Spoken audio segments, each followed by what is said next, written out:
یوم اقبال پر صدر مملکت اور وزیر اعظم کا خراج عقیدت۔ صدر مملکت نے اپنے پیغام میں کہا ہے کہ علامہ محمد اقبال نے برصغیر کے مسلمانوں میں آزادی کا شعور بیدار کیا۔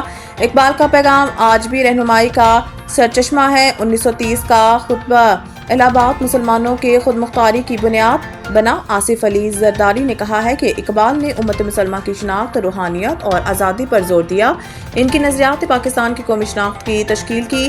ہم اقبال کے اصولوں پر عمل پیرا رہنے کے عزم کی تجدید کرتے ہیں۔ صدر زرداری نے کہا ہے کہ پاکستان کو خوشحال، پرامن اور متحد بنانے کے لیے ہم سب کو کردار ادا کرنا ہوگا۔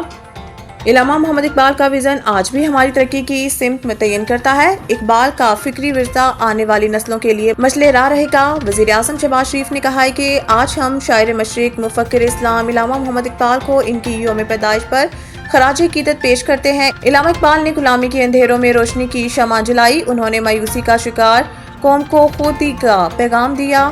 اقبال نے سبق دیا کہ ایمان اور علم اور عمل کی بنیاد پر زندہ قوم اپنی تعمیر کرتی ہے۔